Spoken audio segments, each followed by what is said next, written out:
तो good afternoon to all of you. आज हम लोग क्लास है वो हिस्ट्री के बारे में है। मैंने जो क्लास लिया था उस क्लास में मैंने आपको बताया था कि जब हम बीपीएससी सर्विसेज की तैयारी, बैकग्राउंड और कंपटीशन में क्या अंतर होता है और किन बातों का ध्यान सिविल सर्विसेज जिसे कभी इस्पात का चौकट कहा जाता था उसकी तैयारी करनी चाहिए। पढ़ने वाले हैं हिस्ट्री के बारे में। यहाँ पे हिस्ट्री, इकोनॉमी और करंट अफेयर ये सेगमेंट बीपीएससी में मैं ही लेता हूँ। तो आज अपना हिस्ट्री का क्लास है। जब हम प्यारे बच्चों हिस्ट्री, तो इसका अर्थ हम हिंदी में कह सकते हैं इतिहास। और जब हम हिस्ट्री की बात करते हैं या जब हम इतिहास की बात करते हैं तो आपको ये पता होना चाहिए कि किसी भी सब्जेक्ट के बारे में आप पढ़ेंगे तो कई बार उसके फादर होते हैं। और कई बार जब हम पढ़ते हैं तो हमें ये पता लगाना होता है कि उस सब्जेक्ट को जो हम पढ़ रहे हैं उसकी एक्चुअल में उपयोगिता क्या है। क्योंकि मानव, अगर डार्विन की बात माने तो वो कहते हैं के बाद बंदर से हम इंसान बने हैं। और जब हम बंदर से इंसान बने हैं तब इंसान बनने के बाद हम जो भी काम करते हैं उसमें विवेक का उपयोग करते हैं ज्यादातर समय, और अपना देखते हैं। तो कोई भी विषय जो हम पढ़ते हैं वो कभी भी ऐसा नहीं होता जो विषय हमें कोई फायदा नहीं पहुंचाता। अगर कोई विषय फायदा ही नहीं पहुंचाएगा तो हम उसे पढ़ेंगे क्यों। हम बात करें इतिहास की, तो इतिहास लिखने की एक परंपरा का विकास हुआ है। और इतिहास के पढ़ने और पढ़ाने के अपने भी बेनिफिट है, अपने भी लाभ है।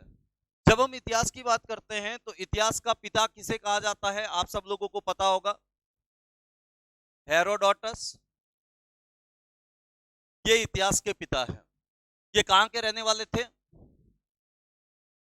रोमन साम्राज्य के रहने वाले थे, रोम के रहने वाले थे, आप ऐसा कह सकते हैं। और ये जो हेरोडोटस है, इन हेरोडोटस ने एक बुक लिखी, हिस्टोरिका। बुक का नाम क्या है? हिस्टोरिका। और इस हिस्टोरिका बुक के अंदर हेरोडोटस महोदय ने पेलोपोनेशियन पेलोपोनेशियन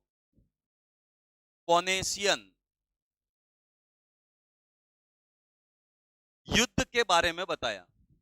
यानी फादर ऑफ हिस्ट्री कहे जाने वाले हेरोडोटस जो रोम के रहने वाले थे, हिस्टोरिका नामक एक अपनी पुस्तक लिखते हैं और उसमें पेलोपोनेशियस युद्ध के बारे में बताते हैं।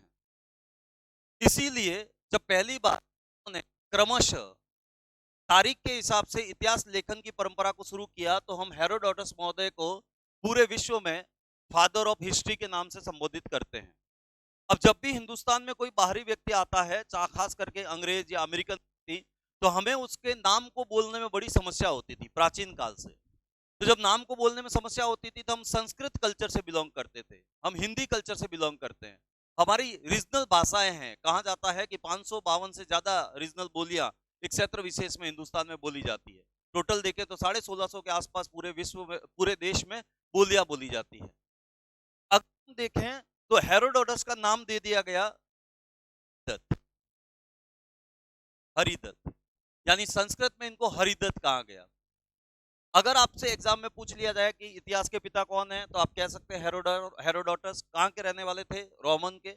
और हिस्टोरिका नामक पुस्तक लिखी जिसमें इन्होंने पेलोपोनेशियन युद्ध के बारे में बताया। इनको भारतीय संस्कृत भाषा में हरिदत्त के नाम से जानते थे।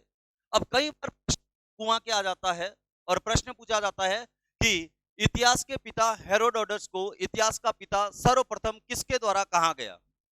तो इस आंसर है सिसरो।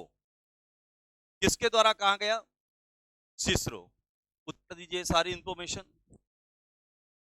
ये सारी इंफॉर्मेशन उतार दीजिए एक बार जल्दी से।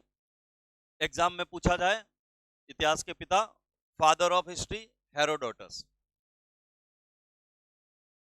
Father of history Herodotus. इनकी पुस्तक का नाम हिस्टोरिका, जिसमें पेलोपोनेशियन युद्ध के बारे में वर्णन मिलता है। और संस्कृत भाषा में इनको हरिदत्त के नाम से जाना जाता था।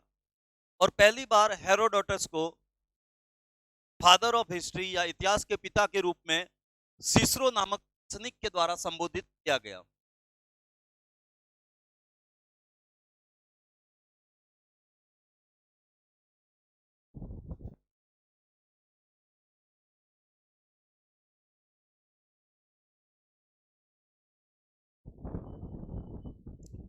अब इतिहास लेखन की अपनी परंपरा है, जिसको हम बाद में समझेंगे। अलग अलग तरह के इतिहासकारों के लेखन की अपनी अपनी अलग अलग धाराएं हैं, जो खास करके ऑप्शनल पेपर में ज्यादा इंपॉर्टेंट रहती है हिस्ट्री के। राष्ट्रवादी इतिहासकार, मार्क्सवादी इतिहासकार इत्यादि।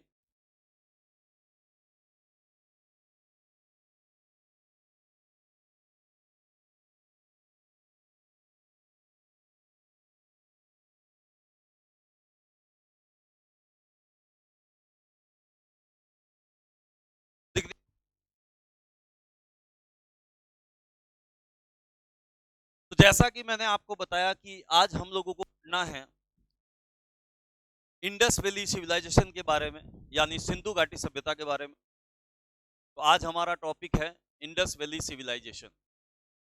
इंडस वैली सिविलाइजेशन, आप इसको हिंदी में जानते होंगे बहुत अच्छे से, सिंधु घाटी सभ्यता। सिंधु घाटी सभ्यता। जब हम सभ्यता के बारे में पढ़ते हैं, जब हम सिविलाइजेशन के बारे में पढ़ते हैं, तो हमेशा ध्यान रखिए एक वर्ड होता है सभ्यता या सिविलाइजेशन, और एक दूसरा वर्ड इसी की तरह होता है कल्चर या संस्कृति। जब तक आप दोनों चीजों के बारे में नहीं जानेंगे कि what is the difference between civilisation and culture, तब तक चीजें आपके दिमाग में क्लियर नहीं होगी। तो हम सिंधु घाटी सभ्यता के बारे में तो पढ़ेंगे, लेकिन उससे पहले आपको यह समझना बहुत जरूरी है कि जब हम इतिहास पढ़ते हैं तो एक शब्द आता है सभ्यता यानी सिविलाइजेशन, और दूसरा शब्द आता है संस्कृति यानी कल्चर। दोनों में क्या अंतर होता है? तो जब हम सभ्यता की बात करते हैं तो कांट नामक विद्वान व्यक्ति हैं, वो ये कहते हैं कि ये जो सभ्यता या सिविलाइजेशन होती है वो एक्चुअल में बाहरी होती है, और ये जो कल्चर होता है या संस्कृति होती है वो अंदरूनी या इंटरनल होती है। अब आप सोचेंगे सर इसका क्या मतलब है? तो जब हम सभ्यता की बात करते हैं तो इसका अर्थ है हम बाहर जो भी चीजें देख रहे हैं ह्यूमन मेड, मानव के द्वारा बनाई गई, चाहे वो आपका पंखा हो, चाहे वो आपका मकान हो, चाहे बांध हो, या फिर महल, या फिर किले क्यों ना हो, या फिर संसद भवन क्यों ना हो, ये सारा पोर्शन किसका है? सभ्यता का, जिसको हम छू सकते हैं। ये सारी सभ्यता है। जब हम बात करते हैं संस्कृति या, तो इसका मतलब होता है रहन सहन, खान पान, बोली चाली, भाषा, रीति रिवाज, धर्म, लिपि। ये आप सीधे सीधे कह सकते हैं हम सभ्यता की बात करें तो ये हमारा शरीर है, और जब हम संस्कृति की बात करें तो ये हमारी आत्मा है। ये जो सभ्यता है इसको छुआ जा सकता है, लेकिन ये जो संस्कृति है इसको छुआ नहीं जा सकता, इसको महसूस किया जा सकता है। तो पहला अंतर तो सभ्यता और संस्कृति में आप समझ गए होंगे। दूसरा अंतर क्या है सभ्यता और संस्कृति में? तो दूसरा सिविल ये है कि जो सभ्यता होती है वो सभ्यता किसी भी समाज में होना अनिवार्य नहीं है, लेकिन कल्चर या संस्कृति का किसी भी समाज में होना अत्यधिक अनिवार्य है। बिना सभ्यता के कोई समाज पाया जा सकता है, मेरे कहने का मतलब है बिना संस्कृति के कोई समाज जीवित नहीं रह सकता। जैसे एग्जाम्पल के तौर पर जब आप राजस्थान की तरफ जाएंगे तो वहां पे भील, मीणा, रासिया जनजातियां यानी ट्राइब्स मिलेगी। जब आप अंडमान निकोबार की तरफ जाएंगे नीचे की तरफ भारत के, तो आपको वहां पे सेंटलीज, ओंगे जैसी जनजातियां यानी ट्राइब्स मिलेगी। और जब आप सेवन सिस्टर यानी नॉर्थ ईस्ट की तरफ जाएंगे, मेघालय, मणिपुर, मिजोरम इत्यादि, तो नागा, गारो, खासी जनजातियां यानी ट्राइब्स मिलेगी।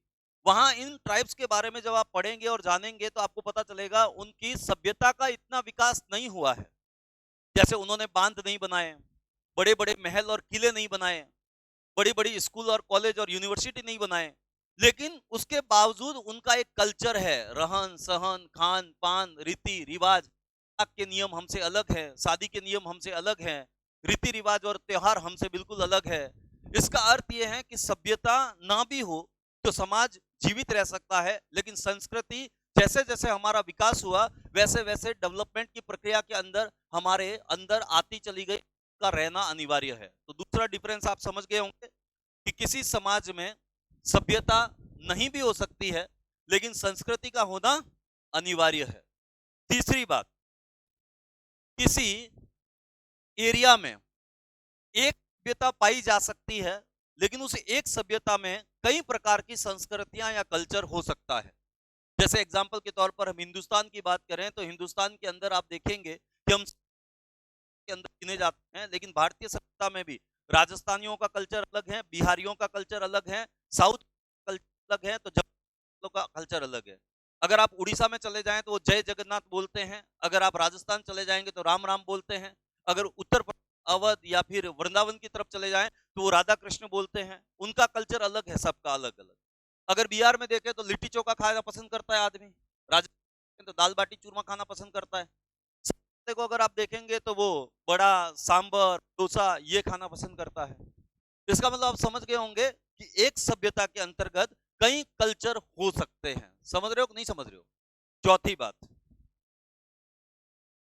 जब सभ्यताओं का विकास होता है और संस्कृतियों का ह्रास होता है और संस्कृतियों में परिवर्तन होता है। जैसे एग्जाम्पल के तौर पर अगर हम अमेरिका की बात करें तो हमसे ज्यादा डेवलप, भारत अमेरिका की तुलना में अंडर डेवलप है, यानी इसका विकास इतना नहीं हुआ है। लेकिन विकास के क्रम में अमेरिका में नैतिक भौतिकतावादी हुए हैं लोग, तो सभ्यता तो ऊपर उठ गई लेकिन कल्चर डिक्लाइन हुआ है।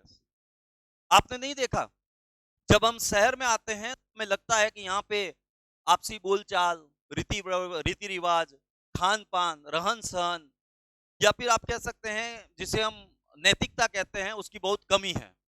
लेकिन जब आप गांव में जाते हैं तो गांव में रीति रिवाज, भाषा, बोली चाली, अपनापन ये हद से ज्यादा दिखाई देता है। इसका मतलब गांव की तुलना में शहर में सभ्यताएं तो ज्यादा डेवलप हो गई, लेकिन कल्चर का ह्रास हुआ है, क्योंकि व्यक्ति जैसे जैसे डेवलप होता है, सभ्यताएं जैसे जैसे डेवलप होती है, वहां पे कल्चर का पतन होने लगता है। समझ रहे हो कि नहीं समझ रहे हो? इसीलिए जब ज्यादा पैसा आता है किसी के पास तो अक्सर ये कहा जाता है कि वो पैसे के पीछे भाग रहा है, टिकतावादी हो जाएगा, मकान बना लेगा बड़ा बड़ा, लेकिन उसमें तमीज नहीं होगी बात करने की, उसके घर में कल्चर ज्यादा अच्छा नहीं होगा। मोस्टली ऐसा देखा गया है। समझ रहे हो कि नहीं समझ रहे हो? चलिए तो लिखिए, सभ्यता और संस्कृति में अंतर, difference between civilisation and culture, सभ्यता और संस्कृति में अंतर।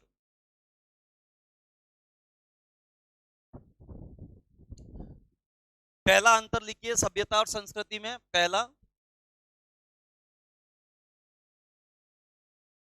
कांट के अनुसार, कांट लिख देता हूं यहां पे, अगर आप,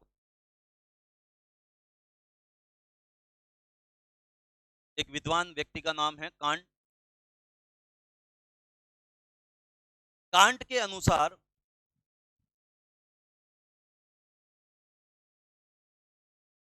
सिविलाइजेशन, सभ्यता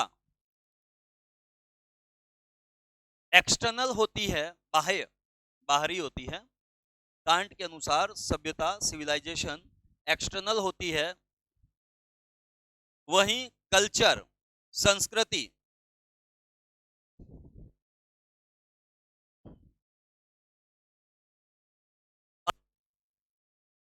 होती है।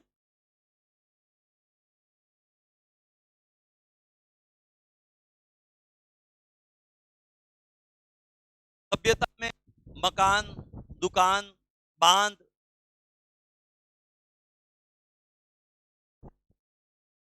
सभ्यता में मकान, दुकान, बांध या मैन मेड चीज शामिल किया जाता है, मैन मेड चीजों को शामिल किया जाता है।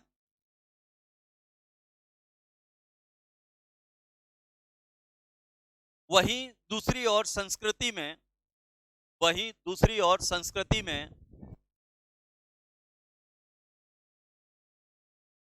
रीति रिवाज,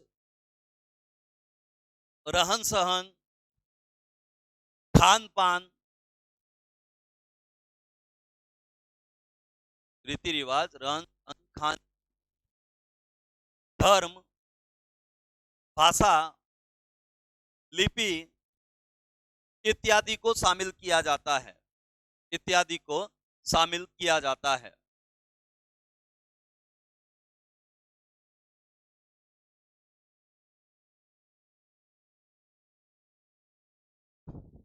नेक्स्ट अंतर लिखिए सभ्यता और संस्कृति में।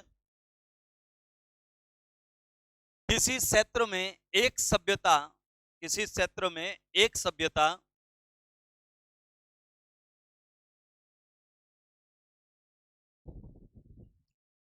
परंतु अनेक सकती है। किसी क्षेत्र में एक सभ्यता परंतु अनेक संस्कृतियां हो सकती है।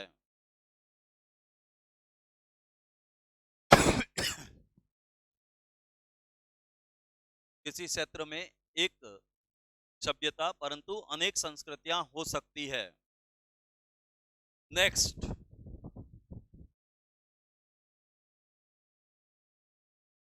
समाज में अनिवार्यतः संस्कृति पाई जाती है। किसी समाज में अनिवार्यतः संस्कृति पाई जाती है। किसी समाज में अनिवार्यतः संस्कृति पाई जाती है, परंतु परंतु सभ्यता की अनिवार्यता नहीं होती है। परंतु सभ्यता की अनिवार्यता नहीं होती है, खास करके दीर्घकाल में। लिख लिया? नेक्स्ट लिखिए। जैसे जैसे सभ्यताओं का विकास होता है, जैसे जैसे सभ्यताओं का विकास होता है,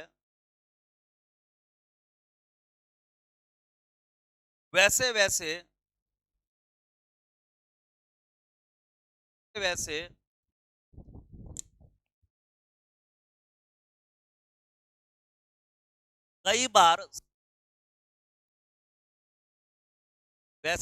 कई बार संस्कृतियों का ह्रास होता, ह्रास मतलब डिक्लाइन, ह्रास होता।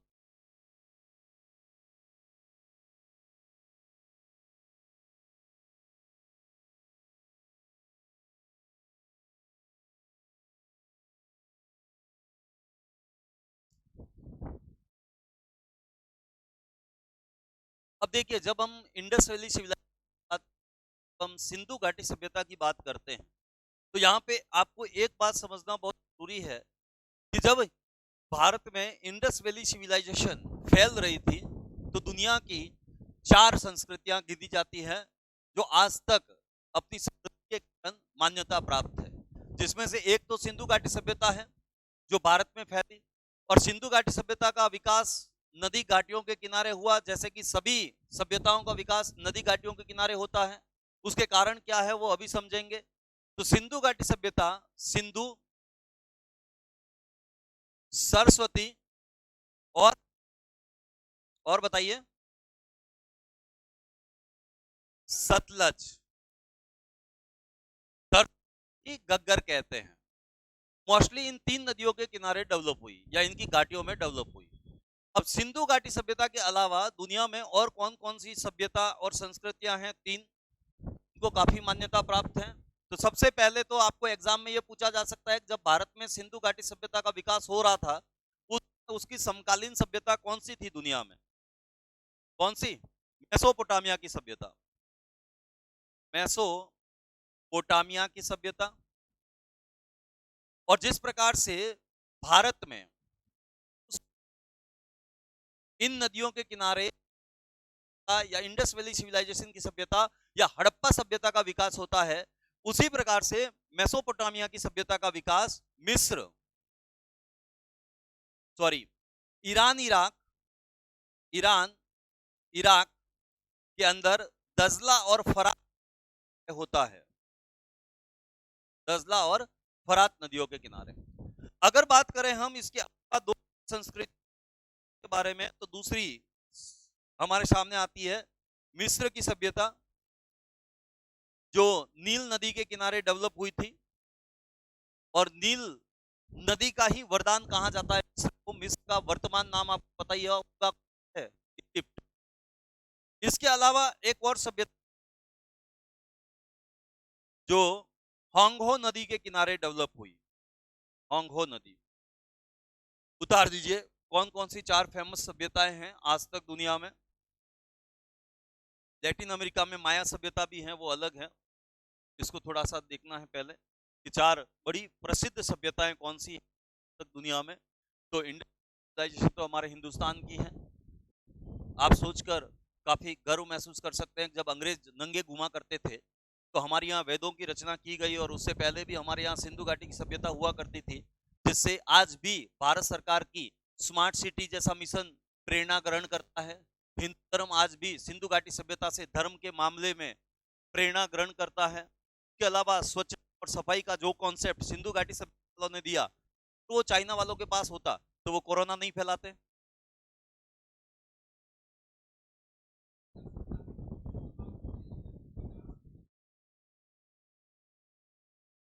नहीं, ऐसा नहीं है। आप बहुत अच्छा व्रत करते हैं, आप अच्छी लैंग्वेज बोलते हैं, बहुत अच्छे कपड़े पहनते हैं, मान लेते हैं, लेकिन आपके पास रहने को घर नहीं है, कितना बुरा लगेगा। तो एक संतुलित विकास होना चाहिए मानव का। सभ्यता और संस्कृतियां दोनों एक दूसरे की पूरक है, लेकिन जिस प्रकार से हमारे शरीर में अगर एक हाथ बहुत लंबा हो जाएगा तो एक्चुअली ताकत नहीं है, वो विकलांगता की निशानी है। उसी प्रकार से एक सभ्यता है समाज की और एक होता है संस्कृति। तो अगर सभ्यता और संस्कृति में से कोई एक पोर्शन ज्यादा बड़ा, दूसरा पोर्शन, तो संतुलन खो देता है अपना। समझ रहे हो कि नहीं समझ रहे हो? जैसे अगर आप वैदिक सभ्यता की बात करें तो वैदिक सभ्यता में कल्चर का विकास ज्यादा हुआ, सभ्यताएं इतनी डेवलप नहीं हुई थी। समझ रहे हो कि नहीं समझ रहे हो? आज की तारीख में हम सभ्यता पे ध्यान दे रहे हैं, कल्चर भूलते, तो हमारे कल्चर का हास हो रहा है, या फिर हम वेस्टर्न कल्चर को अपनाते जा रहे हैं, इसलिए अपनी जड़ों से कट चुके हैं हम। लिख लिया इसको। अब देखिए, से हमने अभी कि भाई इतनी सारी सभ्यताओं का जो विकास है वो हमेशा नदी घाटियों के किनारे होता है। तो क्या आपने कभी सोचा है कि ऐसा क्यों होता है कि नदी, उसकी घाटी, फिर पानी के आसपास ही सभ्यताओं का विकास होता है, सिविलाइजेशन डेवलप होता है?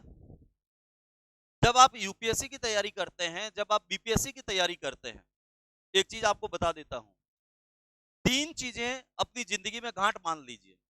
अगर उन तीन चीजों को गांठ मान लिया तो यूपीएससी आपसे यूं चुटकियों में निकल जाएगा। तीन चीजें कौन सी है? मैं इसको ट्रिपल सी कहता हूं। क्या कहता हूं? Triple C. अगर आप सिविल सर्वेंट बनना चाहते हैं, अगर आप आईएएस आईपीएस बनना चाहते हैं, अगर आप एसडीएम बनना चाहते हैं, अगर डीवाईएसपी बनना चाहते हैं, तो ट्रिपल सी आपकी जिंदगी में बहुत काम आएगा। पहला सी का मतलब होता है क्यूरियोसिटी, यानी जानने की इच्छा, जिसे हिंदी में हम क्या कहते हैं? जिज्ञासा। को जानकर आश्चर्य होगा कि जब हम छोटे बच्चे होते हैं तो दिन के 400 से 500 सवाल पूछते हैं, लेकिन जब हम बड़े हो जाते हैं तो हमें लगता है कि अब हमसे सवाल पूछो, हमें सब आता है। ये जो एटीट्यूड है ये बताता है कि हमें ज्ञान कम, घमंड ज्यादा है। जिज्ञासा बनी रहनी चाहिए। जब आप में जिज्ञासा खत्म हो जाएगी तब आप सीखने की प्रवृत्ति खो देंगे, और उसके बाद सीखना आपके लिए मुश्किल हो जाएगा। आप जब हिस्ट्री पढ़ेंगे आगे तो वैदिक काल में आपको एक घटना का वर्णन करूंगा मैं, कि एक छोटा सा बच्चा होता है वैदिक सभ्यता में जो यमराज के पास चला जाता है। नचिकेता और यम की कहानी आती है कठोपनिषद में, सुना है उसको? तो जब कठोपनिषद में थोड़ी सी कहानी में बता देता हूं कि हमारा कल्चर कैसा रहा है, प्रश्न पूछने डरते नहीं है। कठोपनिषद जो एक उपनिषद है, उप मतलब समीप बैठना, निषद मतलब ज्ञान अर्जित करना, उपनिषद गुरु के समीप बैठकर लिया गया ज्ञान, तो कठोपनिषद है।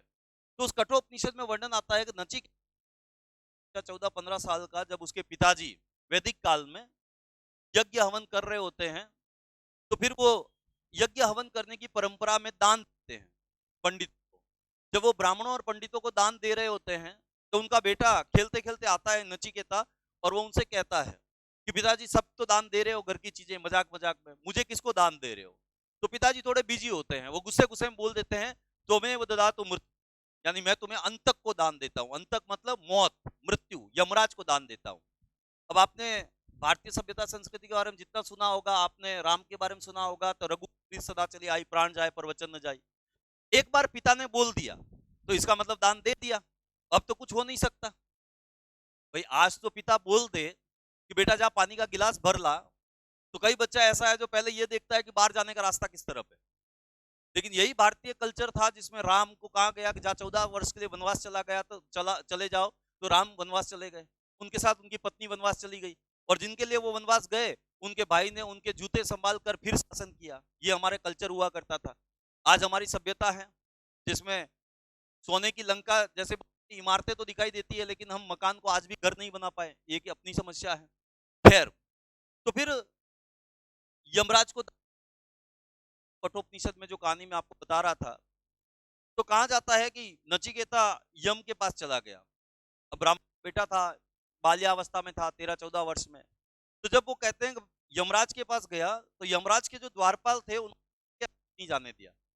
3 दिन तक नचिकेता वहीं पे बैठा रहा, और बैठे रहने के बाद यम आए।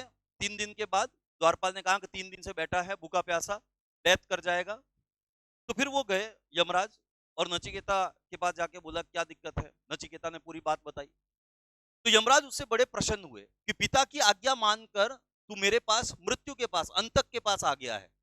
तो खुश हुए और उन्होंने कहा कि तू ब्राह्मण का बेटा है और बच्चा भी है, तो तू 3 दिन तक मेरे यहाँ भूखा प्यासा बैठा रहा है, तो मेरे कल्याण के लिए। यमराज कहते हैं कि मेरे कल्याण के लिए, क्योंकि ब्राह्मण है, छोटा बच्चा है, भूखा प्यासा मैंने तुझे यहाँ बिठाया है। आज के ब्राह्मण नहीं, जो मुर्गे मांस मछली खाते हैं, उसे तो चांडाल कहा जाता है। ये पुरानी सभ्यता संस्कृति की बात हो रही है, जिसमें शंकराचार्य कहते हैं कि अहम ब्रह्मास्मि त्वम ब्रह्मास्मि तत्त्वमसि ब्रह्मास्मि। वो है जो ब्रह्म को जानता है, ऐसे नहीं फर्जी वाले ब्राह्मण जो आजकल घूमते रहते हैं, उसकी बात नहीं हो रही यहाँ पे। तो फिर वो नचिकेता, यमराज जी कहते हैं कि ठीक है, आप 3 प्रश्न पूछिए। 3 दिन तक मेरे द्वार पे भूखे प्यासे बैठे रहे, इससे मेरा कल्याण नहीं हो पा रहा है, आप मेरे से 3 प्रश्न पूछिए। अगर तुम्हारे में से 3 प्रश्न पूछिए, 3 वरदान मांगे। अगर यमराज जैसे देवता ऐसे कहते कि 3 वरदान मांगिए, तुम बड़ा बड़ मांग लेते, एक बढ़िया सा घर दे दीजिए, अच्छी लड़की देख के शादी करवा दीजिए और सिलेक्शन करवा दीजिए कलेक्टर में, बात खत्म। ये हम है। एक 13-14 साल का नचिकेता क्या कहता है पता है? 3 वरदान के बदले नचिकेता कहता है, पहला, हे अंतक, अंतक मतलब मृत्यु देवता, हे अंतक, पहला वरदान मैं अपने समाज के कल्याण के लिए मांगता हूं। हे अंतक, दूसरा वरदान मैं अपने परिवार के कल्याण के लिए मांगता हूं। और हे अंतक, तीसरा प्रश्न या तीसरा वरदान मैं अपने स्वयं के कल्याण के लिए मांगता हूं। ये देखिए, आज हम जब सहकारिता पढ़ेंगे, कोऑपरेटिव मूवमेंट जो भारत में हुआ, उसमें कहा जाता है एक सब के लिए, सब एक के लिए। मोदी जी नारा लगाते हैं सबका साथ सबका विकास। तो ये बेचारा क्या कर रहा है, 13-14 साल का बच्चा, वैदिक काल में ईश्वर के सामने वरदान मांग रहा है, एक समाज के लिए, एक परिवार के लिए, एक स्वयं के लिए, तीनों का स्वतः कल्याण कर रहा है। और फिर उसमें बड़ा वर्णन आया है, वो मृत्यु देवता से पूछता है कि ऐसे कौन से कारण हैं जिससे पिता मोह के बंधन नहीं काट पाए, ऐसे कौन से कारण हैं जिसकी वजह से व्यक्ति की मृत्यु होती है, ऐसे कई बातें होती है। तो ज्ञासु प्रवृत्ति का बालक जो होता है, हमेशा कहीं कहीं पहुंच जाता है। तुम जब पढ़ते हो तो एक्चुअल में एक होता है रीडिंग मारना, रीडिंग, तो तुम कहते हो रीडिंग मार रहे, एक रीडिंग हो गई इस किताब की, दूसरी रीडिंग चल रही है। लेकिन ये रीडिंग एकेडमिक बैकग्राउंड में काम आती है, कंपटीशन में आपको रीडिंग नहीं करना होता है, कंपटीशन में आपको लर्निंग करना होता है, सीखना होता है, रिवाइज करना होता है, बार बार समझना होता है। ये काम आप करते नहीं हो। दूसरी बात, क्यूरियोसिटी के बाद दूसरी चीज जो है, जिज्ञासा के बाद, वो है कनेक्टिविटी, यानी जोड़ना। भी कोई आप चीज पढ़ते हैं, हमेशा ध्यान रखिए उसको जोड़िए। अब सिंधु घाटी सभ्यता का विकास जो हुआ है, वो मैंने कहा ना, नदी घाटियों के आसपास हुआ है। मेसोपोटामिया की सभ्यता का विकास कहां हुआ है? ईरान इराक में दजला फरात नदी के किनारे हुआ। तो ये तो हुआ फैक्चुअल इंफॉर्मेशन, यानी रीडिंग मारी, उससे ये इंफॉर्मेशन निकली। अब इस इंफॉर्मेशन, इस सूचना को परिवर्तित करना पड़ेगा। तो आपको ये सीखना पड़ेगा कि सारी सभ्यताओं का विकास, एनसीईआरटी कह रहा है नदी घाटियों में हुआ है, लेकिन नदी घाटियों में ही क्यों हुआ? अगर नहीं पता तो अपने टीचर से पूछिए, अगर नहीं पता तो गूगल कीजिए, नहीं पता तो यूट्यूब का सहारा लीजिए, नहीं पता तो ऐसे व्यक्ति से पूछिए जिसने कभी सिविल सर्विस की तैयारी कर रखी हो। इसको बोलते हैं क्यूरियोसिटी, जिज्ञासा। और उसके बाद कनेक्टिविटी, तो जोड़ना सीखिए। कैसे जोड़ेंगे? कि सिंधु घाटी सभ्यता से भारतीय हिंदू धर्म आज भी प्रेरणा ग्रहण करता है, तो किन किन क्षेत्रों में प्रेरणा ग्रहण करता है? जब आप सिंधु घाटी सभ्यता के बारे में पढ़ेंगे तो आपको पता चलेगा कि अर्नेस्ट मैके महोदय हैं, वो कहते हैं में जो मकान हुआ करते थे उसके बाहर चबूतरे हुआ करते थे, वहां पे कटोरे रखे गए थे, तो वहां पे सांपों को दूध पिलाया जाता होगा। तो सांप को पवित्र मानने की परंपरा आज भी है। सबसे प्रसिद्ध मोहनजोदड़ो में जो स्नानागार मिला है, जिसके पूर्व में एक कुआं मिला है, तो ऐसा कहा जाता है एक धार्मिक आयोजन होता होगा स्नान करने के बाद, या हिंदू धर्म में आज भी के बाद ही तो कनेक्टिविटी स्थापित करना बहुत जरूरी है। जब आज किसान आंदोलन कर रहे हैं एमएसपी के लिए या एग्रीकल्चर के लिए, तो आपको ये समझना पड़ेगा कि भारत में किसानों की दुर्दशा आज नहीं हुई है। ये दुर्दशा तो तब होना शुरू हो गया था जब अंग्रेज ने हमारे ऊपर 200 साल तक शासन किया, महालवाड़ी, रैयतवाड़ी, स्थायी बंदोबस्त जैसे तरीके लेके आए हमको लूटने के लिए। तो आपको ये जोड़ना पड़ेगा कि अंग्रेजों के शासन से किस प्रकार से भारतीय किसान आज तक बर्बाद रहा और उसके क्या प्रभाव दीर्घ काल में हो सकते हैं। क्या होता है जब ज्वालामुखी विस्फोट होता है और उसके क्या आर्थिक प्रभाव समाज में देखे जाते हैं। क्या होता है जब गरीबी आ जाती है और उस गरीबी की वजह से क्राइम कैसे बढ़ता है। एक कनेक्टिव चीजों को जब तक नहीं जोड़ पाओगे, आप सोचते हैं कि वनडे एग्जाम वालों की तरह वन लाइनर याद करके बाबर कब आया अकबर कब मरा ये करने से पास हो जाएंगे, तो ये सिविल सर्विसेज में पास नहीं हो सकते। जब तक तुम्हारे चोटी का पसीना एडी के टच नहीं करेगा, तुमसे एक सवाल सॉल्व नहीं होगा। बल्कि घूमते रहो इस कोचिंग से उस कोचिंग, इस किताब से उस किताब तक, कोई होने वाला नहीं है। योजना बंद करवा दी है, तुम शुरू कर दो अपनी जिंदगी में। मैं मतलब डिमोटिवेट नहीं कर रहा हूं, मैं हकीकत बता रहा हूं। तीसरी चीज, कॉन्सेप्ट क्लियरिटी। जब भी आप पढ़ें तो जरूरी कि कॉन्सेप्ट को क्लियर करके पढ़िए। जब आप राष्ट्रपति को पढ़ते हैं लक्ष्मीकांत में से, तो प्रेसिडेंट या राष्ट्रपति को पढ़ते समय ध्यान रखिए उसका संबंध स्थापित कीजिए उपराष्ट्रपति से, वाइस प्रेसिडेंट से, और इन दोनों का संबंध स्थापित कीजिए फिर आपके राज्यपाल से, और इन तीनों का संबंध स्थापित करके देखिए आपातकाल से। राष्ट्रपति, उपराष्ट्रपति, राज्यपाल और आपातकाल, चारों को एक साथ पढ़िए। अंतर पता चल जाएगा, किसकी शक्तियां ज्यादा हैं, किसके अधिकार ज्यादा है, ये पता चल जाएगा। ऐसे प्रश्न पूछे जाते हैं, तो कॉन्सेप्ट क्लियरिटी होना बहुत जरूरी है। समझ रहे हो कि नहीं समझ रहे हो। जब आप एनसीईआरटी पढ़ेंगे तो बहुत सरल भाषा में लिखी गई है, तो उसमें आपको कई चीजें ऐसी बताई जानने में बड़ी इंटरेस्टिंग लगेगी, मजा आएगा काफी। जैसे उसमें रासायनिक क्रियाएं हैं, भौतिक क्रियाएं हैं। जब रसायन शास्त्र केमिस्ट्री पढ़ेंगे तो उसमें दो दो एग्जाम्पल दे रखे हैं, इसको रासायनिक क्रिया कहते हैं, इसको भौतिक क्रिया कहते हैं। तो आपको क्या करना चाहिए, चार चार एग्जाम्पल और ढूंढने चाहिए, गूगल से, यूट्यूब से, दोस्तों से, रिश्तेदारों से। समझ रहे हो कि नहीं समझ रहे हो। जब ये तीन चीजें आप कर लोगे, क्यूरियोसिटी, कनेक्टिविटी और कॉन्सेप्ट, तो इसका अर्थ है आपके पास अब क्या आ गया, जो पहले सूचना हुआ करती थी, इंफॉर्मेशन हुआ करती थी आपके दिमाग, अब वो किस में कन्वर्ट हो गई है, नॉलेज में, ज्ञान में। और जैसे जैसे आपका ज्ञान बढ़ेगा, आपकी जिंदगी में एक चौथा सी जुड़ जाएगा, और वो चौथा सी का मतलब है कॉन्फिडेंस। और ये जुड़ते ही आपका रिजल्ट आ जाएगा। तो तीन सी आपकी जिंदगी में होना बहुत जरूरी। खैर, तो मैं बच्चों बता रहा था आपको कि जब हम सभ्यताओं और संस्कृतियों के बारे में पढ़ते हैं, तो जैसे कि मैंने आपको बताया कि सभ्यता और संस्कृति का ज्यादातर जो विकास हुआ है वो नदी घाटियों के किनारे हुआ है। तो क्या आप बता सकते हैं कि कारण क्या रहा होगा इसका। पहला, पेयजल की सुविधा मिल जाती है नदी घाटियों के किनारे, जब सभ्यताएं और संस्कृतियां डेवलप होती है तो ड्रिंकिंग वाटर। दूसरा, एग्रीकल्चर या सिंचाई के लिए सुविधा, कृषि के लिए सुविधा। तीसरा, पशुपालन के लिए सुविधा, कृषि के लिए, सिंचाई के लिए पानी मिल जाता है। चौथा, ट्रांसपोर्टेशन। देखिए जहां पे आज भी नदियां ज्यादा हैं, खास करके उड़ीसा की तरफ, बंगाल की तरफ, तो यहाँ नाव का कारोबार ज्यादा चलता है। नाव में आप बैठे होंगे, यहाँ पे गंगा नाव है। राजस्थान में ये कल्चर नहीं मिलेगा आपको, वहां पे तो 60% एरिया डेजर्ट है। तो इसका अर्थ है कि यातायात की सुविधा है। और लास्ट पांचवा क्या है, उपजाऊ जमीन, फर्टाइल लैंड, उपजाऊ भूमि। अरे भाई, जब आप ज्योग्राफी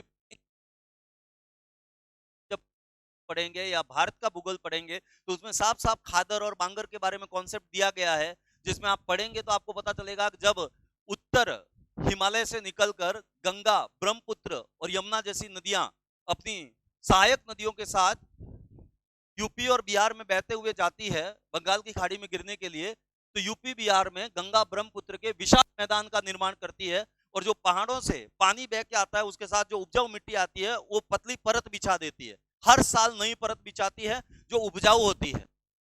नहीं समझ रहे हो? तो इसका मतलब वहां पे उपजाऊपना होगा। अब भाई राजस्थान की तरफ जहां पे नदियां ही नहीं है, पानी नहीं है, वहां पे सभ्यता और संस्कृति का विकास करके क्या करोगे?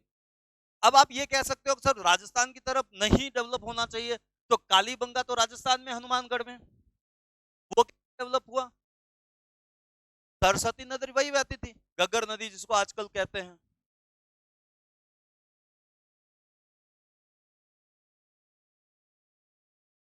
तो समझ गए होंगे आप लोग, ये चाहे तो आप उतार सकते हो सभ्यता और संस्कृति, नहीं तो आपके दिमाग में ये बात तो एडजस्ट हो ही गई होगी। अब बात करते हैं हम इंडस वैली सिविलाइजेशन या सिंधु घाटी सभ्यता की। तो जब भी हम किसी सभ्यता या संस्कृति की बात करते हैं तो सबसे पहले उसको खोजा गया होगा। जब सभ्यता और संस्कृति को खोजा गया होगा तो आप अगर इंडस वैली सिविलाइजेशन के बारे में जानेंगे तो आपको पता चलेगा कि ये बहुत ही कॉम्प्लिकेटेड है, यानी इसमें कई बातों पर, कई मुद्दों पर विवाद है। और विवाद का तो इसके लिए आपको इतिहास लेखन की पड़ेगा। जब हम इतिहास लिखते हैं तो इतिहास को हम लेखन के आधार पर या राइटिंग के आधार पर तीन भागों में बांट देते हैं। एक इतिहास होता है प्राग ऐतिहासिक काल, प्राग ऐतिहासिक काल। एक इतिहास होता है आद्य ऐतिहासिक काल।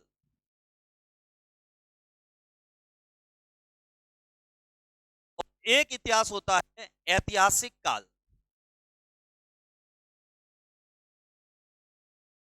यानी अगर इसको हम इंग्लिश में पढ़ना चाहें तो प्राग ऐतिहासिक काल को हम कह सकते हैं प्री हिस्टोरिक, आद्य हैं प्रोटो हिस्टोरिक, और ये जो ऐतिहासिक काल है इसको हम हिस्टोरिक एरा कहते हैं या हिस्टोरिक काल कहते हैं। अब जब हम आगे पढ़ते हैं तो मैं आपको बता देना चाहता हूं कि प्राग ऐतिहासिक काल या प्री हिस्टोरिक काल का हमारे सामने जो सबसे फेमस एग्जांपल है वो है पाषाण काल, यानी स्टोन एज। बहुत सारी ऐसी मिली है जो पाषाण काल से संबंधित है। अब इस पाषाण काल या प्रागैतिहासिक काल का मतलब क्या होता है? तो इसका अर्थ होता है कि no write no read, no no read, यानी न तो किसी चीज को इस समय लिखा गया क्योंकि लेखन कला इनको आती नहीं थी पाषाण काल में, स्टोन एज में, और जब लिखा भी नहीं गया तो इसका मतलब इसको पढ़ा भी नहीं गया। तो नो रिटन नो रीड वाला जो समय था मानव सभ्यता में उसे हम प्रागैतिहासिक काल, प्री हिस्टोरिक एरा कहते हैं, जैसे पाषाण काल, नव पाषाण काल इत्यादि। अब इसके अलावा बात करें आद्य ऐतिहासिक काल। आद्य ऐतिहासिक काल in the sense no read, यानी लिख गया लेकिन हम उसे अभी तक पढ़ नहीं पाए। सबसे एग्जांपल है सिंधु घाटी सभ्यता या Indus valley civilisation. Indus valley civilisation, जब हम सिंधु घाटी सभ्यता की बात करते हैं तो आपको पता चलेगा वस्त्रोत्भेदन लिपि, भाव चित्रात्मक लिपि, सर्पिलाकार लिपि, गोमूत्री लिपि, कई नामों से सिंधु घाटी सभ्यता की लिपि को जाना जाता है। भारतीय सभ्यता में हम जिन जिन भाषाओं के बारे में, लिपियों के बारे में जानेंगे आपको पता चलेगा वो बाएं से दाएं लिखी जाती थी। केवल सिंधु घाटी सभ्यता की वस्त्रोत्भेदन लिपि ऐसी थी जो दाएं से बाएं, फिर वापस बाएं से दाएं, फिर दाएं से बाएं ऐसे लिखी जाती थी। समझाऊंगा मैं तो आपको पता चल जाएगा। और उसमें चित्रों का उपयोग ज्यादा किया गया है, और उसमें भी यू और मछली के आकार के चित्रों का उपयोग सिंधु घाटी सभ्यता की लिपि में ज्यादा किया गया है। तो आप समझेंगे कि आद्य ऐतिहासिक काल में सिंधु घाटी तो गया है लेकिन हम अभी तक पढ़ नहीं पाए। L.A. बेंडल नाम के महोदय हैं, उन्होंने पहली बार कोशिश की थी कि इस सिंधु घाटी सभ्यता की लिपि को पढ़ा जाए, लेकिन पढ़ा अभी तक नहीं गया है। ऐतिहासिक काल की बात करें तो इसका मतलब है written and read, written and read, यानी लिखा और उसे पढ़ भी लिया गया। कब से?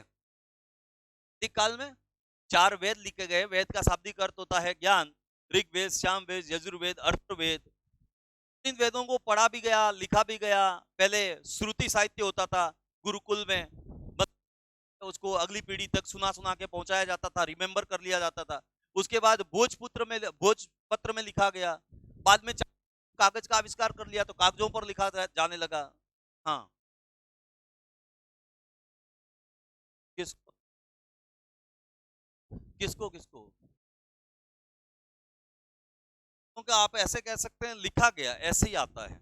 जब आप कहेंगे वेदों का जो संकलन किसने किया, तो आप ऐसे कह सकते हैं कृष्णदेवपायन वेद व्यास के द्वारा किया गया। लेकिन कब लिखा गया, तो वैदिक काल में लिखा गया। समझ रहे हो? वैदिक काल वापिस दो भागों में बांटते हैं। एक ऋग्वैदिक काल, जब ऋग्वेद की रचना की गई सप्त सिंधु प्रदेश में, पंजाब हरियाणा के आसपास। और एक उत्तर वैदिक काल, जब बाकी बचे हुए 3 वेदों ऋग्वेद के अलावा कौन कौन से, सामवेद, अथर्ववेद और यजुर्वेद, इनकी रचना की गई। फिर तो ऐतिहासिक काल में आप कह सकते हैं वैदिक काल, स्वतंत्रता संग्राम इत्यादि। उतार दीजिए अगर इसको नहीं उतारा तो।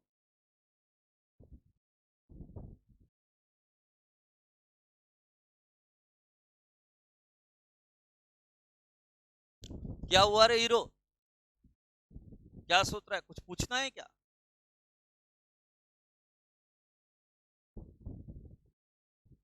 ये समझ में नहीं आया? आ रहा है, हाँ भाई है।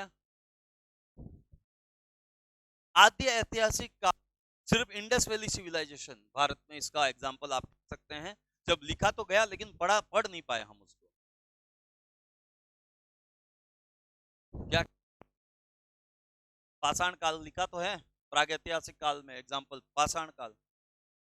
सिविलाइजेशन नहीं, सभ्यताओं का विकास नहीं हुआ। मानव पाषाण काल, नौ पाषाण काल में रहता था, पत्थरों के जो बनाता था, क्या कहते हैं उसको, औजार वगैरह। स्टोन एज इसका नाम दिया गया, स्टोन एज नाम दिया गया। गूगल पे सर्च करेंगे, यूट्यूब पे सर्च करेंगे तो आपको कई बार ऐसी जो एनिमेशन है वो भी मिल जाएंगे स्टोन एज के बारे में। ये जो डिस्कवरी चैनल है उसके ऊपर कई बार स्टोन एज के बारे में आपको डॉक्यूमेंट्री मिल जाएगी, है ना। जब हम सभ्यता की बात करते हैं तो भारतीय संदर्भ में पहली सभ्यता जिसमें कपास की पहली बार खेती की गई, जिसमें पहली बार वास्तुशास्त्र का जन्म हुआ, जिसमें हिंदुस्तान में पहली बार स्वस्तिक का जन्म हुआ, तो आप कह सकते हैं कि वो सिंधु घाटी सभ्यता थी। बाकी दुनिया की सारी सभ्यताएं जो हमने अभी तक थोड़ी थोड़ी हल्की हल्की विकास पर ध्यान कम दिया, विस्तार पर ध्यान ज्यादा दिया। और सिंधु घाटी सभ्यता ऐसी थी वैदिक सभ्यता से पहले जिसने विस्तार पर ध्यान कम दिया, विकास पर ध्यान ज्यादा दिया। सिंधु घाटी सभ्यता वैदिक सभ्यता से पहले की सभ्यता है। और इस वैदिक सभ्यता से पहले की सिंधु घाटी सभ्यता की विशेषता है कि ये ग्रामीण सभ्यता न होकर नगरीय सभ्यता है। ऐसा कहा जाता है कि फिर आर्य आए, आर्यों के आक्रमण की वजह से या बाढ़ की वजह से या नदी मार्ग परिवर्तन की वजह से या फिर लोग ऐसे कहते हैं बीमारी की वजह से सिंधु घाटी सभ्यता का विनाश हो गया। जब सिंधु घाटी सभ्यता का विनाश हुआ तो फिर बाद में जो नया कल्चर आया, सभ्यता, फिर वैदिक सभ्यता है। समझ रहे हो कि नहीं समझ रहे हो?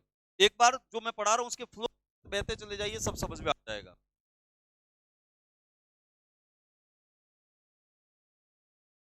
अच्छा, अभी तक जो बताया, अभी तक समझाया, आप में से ऐसा कोई बच्चा है जिसे समझ नहीं आया अभी तक? अभी तक तो ऐसा कुछ था नहीं। पाषाण, एक्चुअल में जब हम स्टोन एज की बात करते हैं, पाषाण काल की बात करते हैं, तो पाषाण काल इसका नाम कैसे पड़ा? क्योंकि इसमें पत्थरों के औजार बनाए गए। सिंधु घाटी सभ्यता कांस्य युगीन सभ्यता है।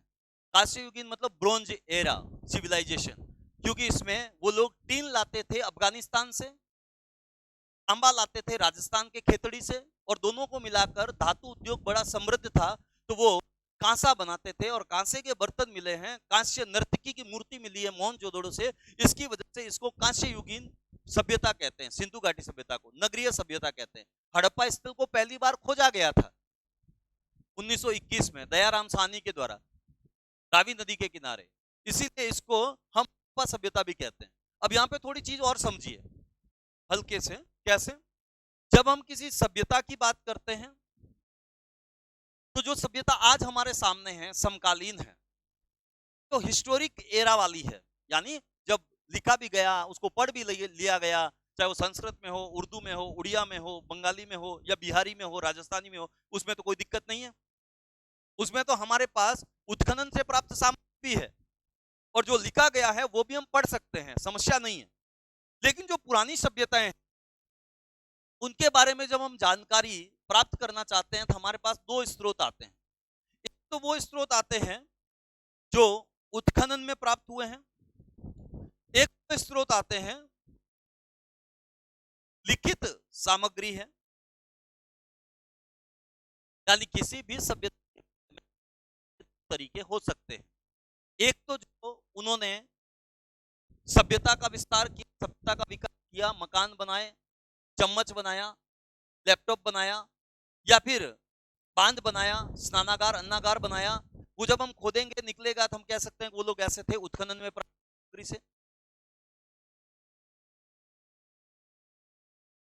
रही है।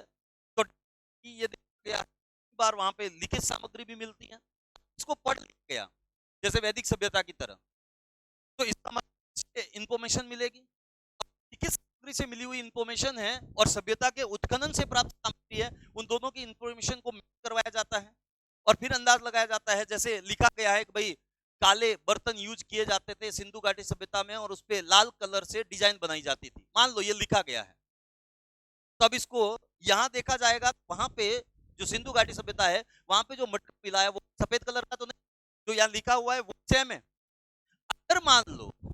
अगर मान लो लिखित सामग्री में ये लिखा है कि काले कलर का मटका मिला है और उस पर लाल कलर की डिजाइन बनाई, यहाँ पे सफेद कलर का मटका सिंधु घाटी सभ्यता में दिखाई देता है, तो इसका क्या अर्थ हुआ? हो सकता है वो मटका, सकता है वहां पे कई तरह की अलग अलग कल्चर रहे हो। राजस्थान में जो सिंधु घाटी सभ्यता का स्थल है, हो सकता है वो लोग काला और लाल कलर का बर्तन बनाते हो और बाकी जो हरियाणा की तरफ है वो हो सकता है कि सफेद कलर का मटका यूज करते हो, ऐसा भी तो हो सकता है। फिर कई बार अनुमान लगाना पड़ता है, कई बार अंदाज लगाना पड़ता है। अब समझिए बात को, उत्खनन में प्राप्त सामग्री से कैसे पता चलता है? मान लीजिए हम पटना में हैं, भगवान न करे ऐसा भूकंप आ जाए, हम सब लोग नीचे दब जाएं, लाखों साल के बाद हमको कोई निकाले, हमारे कंकाल निकले, हमारे लैपटॉप निकले, हमारे मोबाइल निकले, तो आज की तारीख में हमारे दबने के बाद लाखों साल बाद जब हमको खोदा जाएगा, हमारी इस सभ्यता के बारे में जानने के लिए जो नवीन समुदाय आगे आएगा उसको सबसे ज्यादा क्या मिलेगा? मोबाइल। मोबाइल मिलेगा कि नहीं मिलेगा? तो वो क्या बोलेगा? भाई मोबाइल युगीन सभ्यता। हमें यहाँ पे ज्यादा मिला सिंधु घाटी सभ्यता में, तो हमने बोल दिया कांस्य युगीन सभ्यता। पाषाण काल में पाषाण पत्र, तो पाषाण युगीन सभ्यता।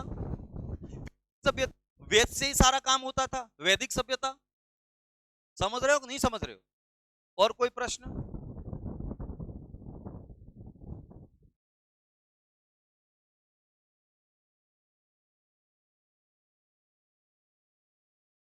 अब देखिए ध्यान से, जब इंडस वैली सिविलाइजेशन की बात करते हैं, जब हम सिंधु घाटी सभ्यता की बात करते हैं, तो सबसे पहले हमें यह समझना होता है कि जिस सिंधु घाटी सभ्यता की हम बात कर रहे हैं उसके बारे में ज्यादा इंफॉर्मेशन आजादी के बाद प्राप्त हुई है। आजादी से इसका क्या कारण हो सकता है?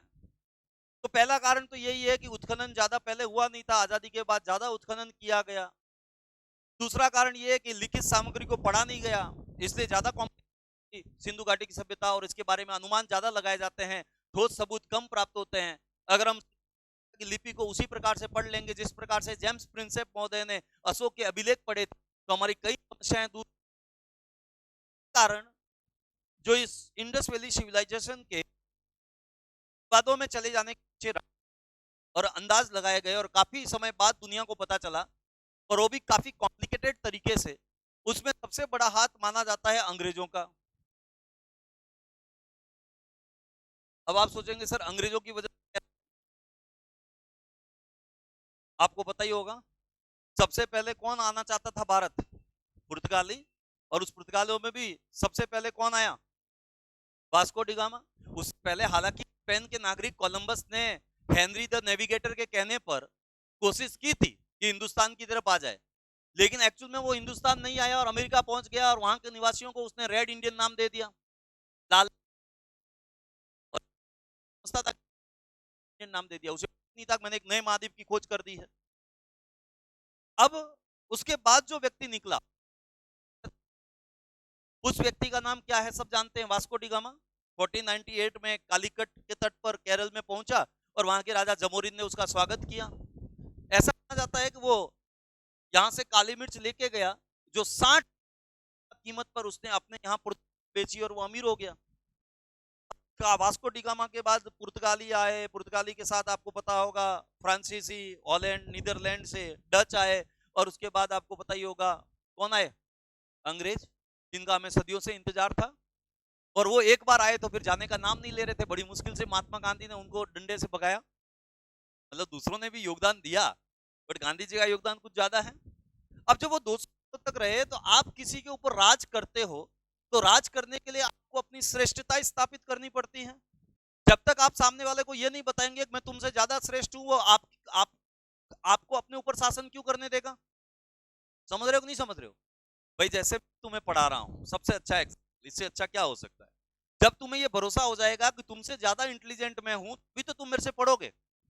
जब तुम्हें ये एक दिन के लिए भी ये विचार आ गया कि इससे अच्छा तो मैं जानता हूं, उस दिन तुम पढ़ोगे ही नहीं। हालांकि ये विचार तुम्हारे लिए प्राणघातक हो सकता है।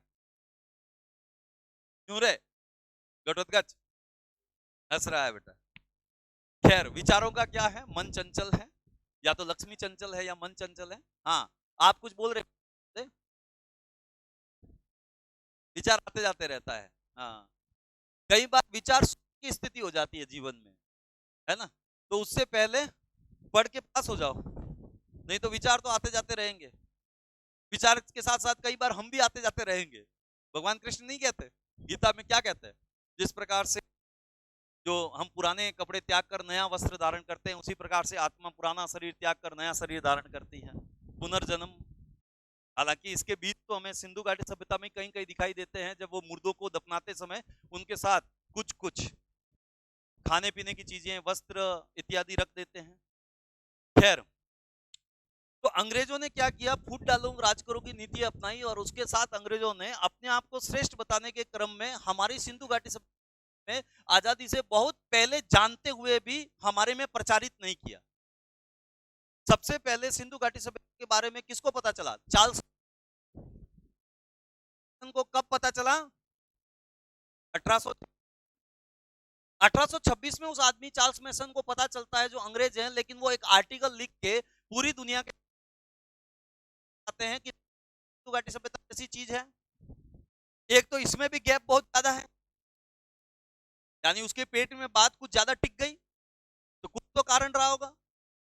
और अगर मान लो 1840 में वो बताते हैं के बावजूद भी एक सिस्टमेटिक तरीके से खुदाई होने में काफी लंबा समय लगता है, और लोगों तक जानकारी पहुंचने में आज भी लोग नहीं जानते कि भारत में अंग्रेजों से ज्यादा आधुनिक सभ्यता विकसित थी। अब अंग्रेजों ने इस पाना शुरू किया, क्योंकि अगर हमारे देश के निवासियों को यह पता चल जाता कि अंग्रेज जब नंगे घुमा करते थे, तब हम डबल मंजिला मकान बना के रहते थे, वक्राकार ईंटें बनाते रहते थे जो चंद हुदड़ों से प्राप्त हुई है, डिजाइनदार ईंटें बनाते थे जो हम लोगों को कहां से प्राप्त हुई है, कौन बताएगा? कालीबंगा से। फर्श बनाते थे ईंटों का, कच्ची ईंटों का, पक्की ईंटों का फर्श सिर्फ हमें कालीबंगा से प्राप्त होता है। नर्तकी की मूर्ति हमें प्राप्त हुई है, डांस वांस होता है। एक ग्रेट पाथ मिला है, ये जो ग्रेट पाथ मिला है वो सिंधु घाटी सभ्यता में मिला है, और कार्बन 14 पद्धति के अनुसार सिंधु घाटी सभ्यता C14 कार्बन पद्धति के आधार पर सिंधु घाटी सभ्यता का जो कालक्रम निकल के सामने आता है, वो कब आता है? 2500 से ईसा पूर्व से 1750 ईसा पूर्व। यह सिंधु घाटी सभ्यता का धर्मपाल अग्रवाल, डीपी अग्रवाल नाम है, उनके द्वारा जब पहली बार कार्बन 14 पद्धति के आधार पर खोज की गई कि भाई ये कितनी पुरानी से 1725 ईसा पूर्व 50 ईसा पूर्व के आसपास इसका टाइम पीरियड निकल के आता है। यानी इस दौरान हमें मोहनजोदड़ो से, इस टाइम पीरियड में 2700 ईसा पूर्व के आसपास का हमें मोहनजोदड़ो के अंदर, मोहनजोदड़ो मतलब प्रेतों का टीला, सिंध प्रांत जो पाकिस्तान का है, वहां पर यह मिला है। मोहनजोदड़ो एक बड़ा सा शहर हुआ करता था, और पिगट महोदय कहते हैं मोहनजोदड़ो और हड़प्पा सिंधु घाटी सभ्यता की 2 जुड़वा राजधानियां हुआ करती थी। तो वहां पे हमें एक मोहनजोदड़ो के अंदर बड़ा स्नानागार मिला है, जिसके बारे में आपको थोड़ा बता चुका हूं, थोड़ी बातें आप जानते होंगे। तो वो बना हुआ कब है? 2700 ईसा पूर्व। लेकिन आपको जानकर आश्चर्य होगा कि जैसा स्नानागार मोहनजोदड़ो में मिला है, वैसा ही स्नानागार रोमन एम्पायर में, ग्रीस के अंदर, अरे ग्रीस नहीं जानते हो, रोमन एम्पायर, हाँ, वहां पे 70 एडी में मिला है। यानी लगभग 2500 वर्षों के बाद अंग्रेज वैसा बाथरूम बना पाए जो हम 2500 साल पहले बना चुके थे। समझ रहे हो कि नहीं समझ रहे हो? अब जो बात आने वाली पीढ़ियों को अगर मान लीजिए 15वीं पीढ़ी में पता चले, यही बात हो गई लगभग। तो भाई हमारी सिंधु घाटी सभ्यता में 2700 ईसा पूर्व के आसपास एक मोहनजोदड़ो में बात तैयार हो गया। उसके लगभग 2700 सालों के बाद, 2800 सालों के बाद अंग्रेज ऐसा बाथरूम बना पाए। इसका मतलब हम उनसे कितना एडवांस थे। अगर ये बात अंग्रेज हमें बता देते कि भाई तुम तो 3000 साल पहले बाथरूम में नहाते थे, हम तो नंगे घुमा करते थे जंगल में, तो अंग्रेजों की क्या जाती, चलो अब हम उधर नहीं आएंगे, तुम इधर आओ, हम सिखाएंगे शासन कैसे करते हैं, न्याय किसे कहते हैं। तो अंग्रेजों ने छुपा दी बातों को, और लिपि पढ़ी नहीं गई थी, तो लिपि नहीं पढ़ी गई तो हम कुछ पता ही नहीं लगा पाए। उत्खनन में प्राप्त सामग्री से हम खुद अंदाज नहीं लगा सकते, वो तो इतिहासकार बताएंगे तभी पता चलेगा। तो कई कारणों से इंफॉर्मेशन को छुपाया गया, मैनिपुलेट किया गया, और इस वजह से हमें सिंधु घाटी सभ्यता के बारे में ज्यादा सटीक तरीके से आजादी के बाद पता चलता है। समझ रहे हो कि नहीं समझ रहे हो?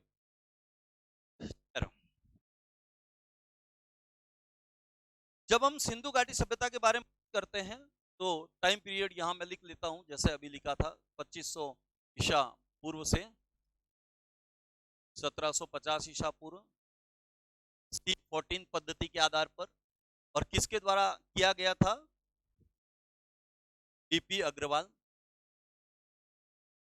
धर्मपाल अग्रवाल के द्वारा की बार कार्बन 14 या C14 पद्धति के आधार पर सिंधु घाटी सभ्यता के टाइम पीरियड को एनालाइज किया गया।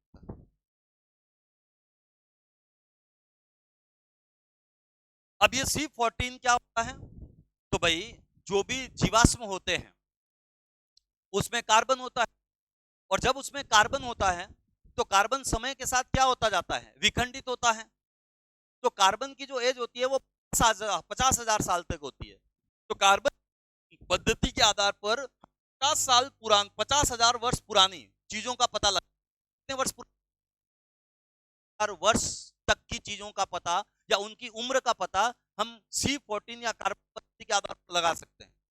अब बात आती है कि भाई कार्बन पद्धति के आधार पर हम सिंधु घाटी का तो पता लगा लेंगे, लेकिन डायनासोर्स जैसी बड़ी बड़ी छिपकलियां, वो तो बहुत करोड़ों साल पहले थी, उसका पता लगेगा। तो यूरेनियम डेटिंग पद्धति, ध्यान रखना, 50,000 साल तक का इतिहास जानना है तो कार्बन डेटिंग पद्धति, उससे ज्यादा पुराना जानना है तो यूरेनियम डेटिंग पद्धति। यूरेनियम की उम्र लाखों वर्ष होती है, 50,000 साल तक होती है।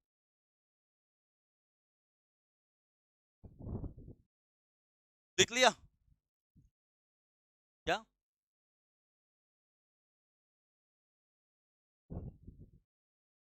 यूरेनियम, हाँ, जो एटम बम में यूज किया गया था फर्स्ट वर्ल्ड वॉर के बाद, आपको पता ही होगा कि अमेरिका के द्वारा जापान के 2 शहरों हिरोशिमा और नागासाकी पर लिटिल बॉय और फैटमैन नामक बम गिराए गए थे, वही वाला यूरेनियम एटम विखंडित होता है, विखंडन होता है यूरेनियम में, एटम बम में। और जो सूर्य है वो संलयन क्रिया के द्वारा ऊर्जा पैदा करता है ना, दोनों में अंतर है।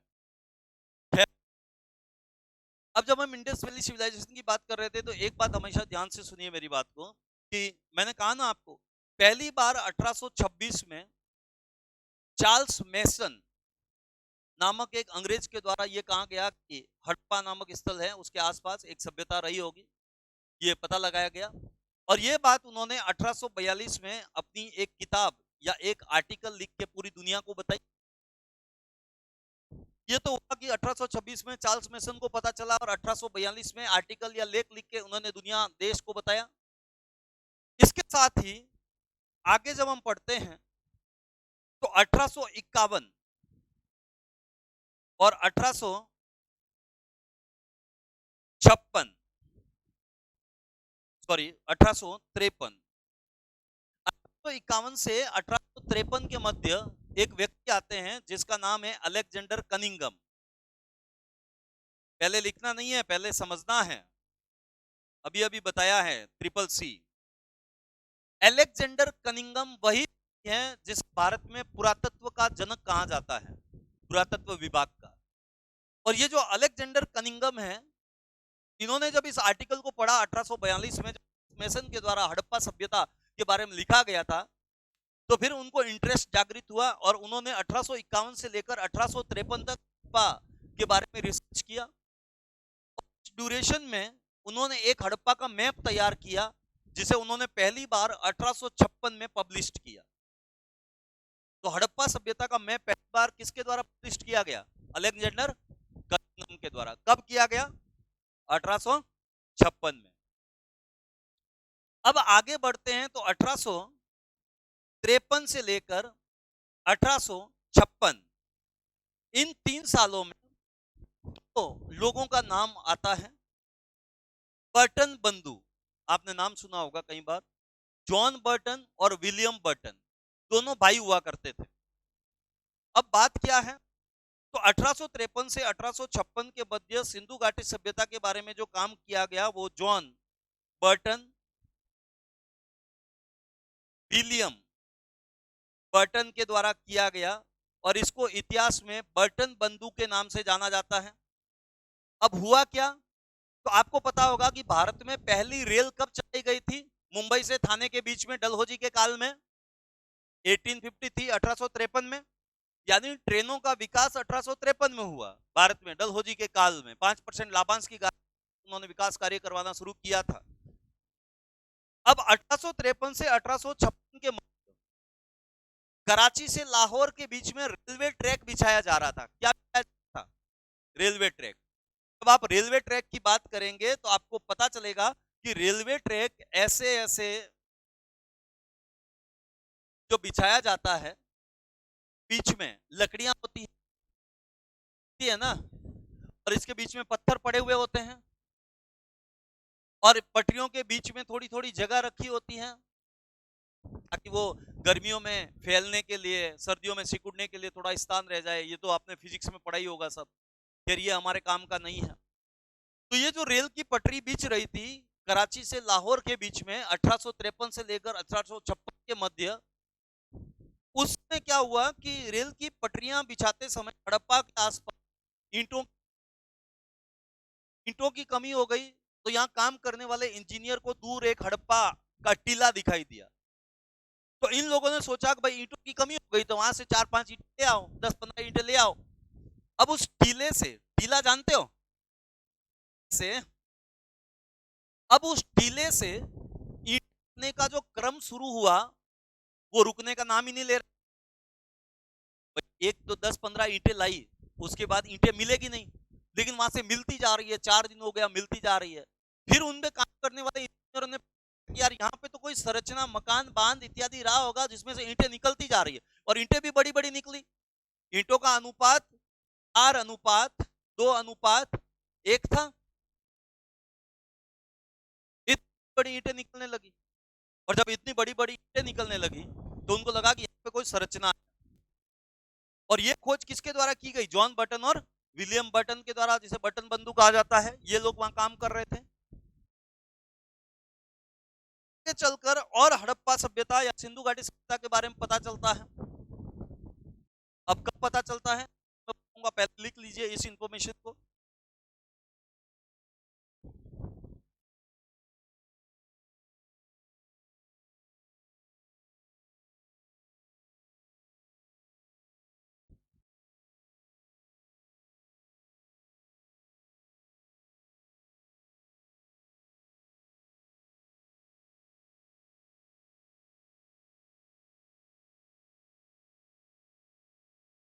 लिख लीजिए जल्दी से।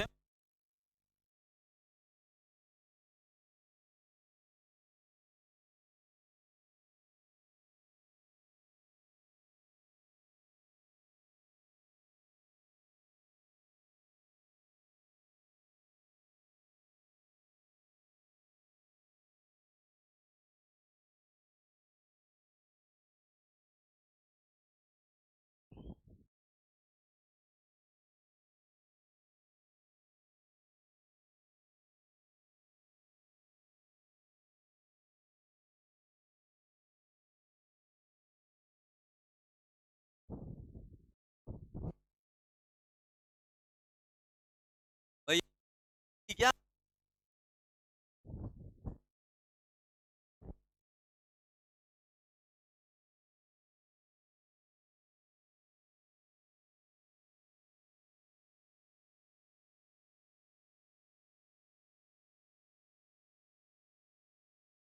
अब हमने 1856 हड़प्पा सभ्यता की खोज और खुद होती है।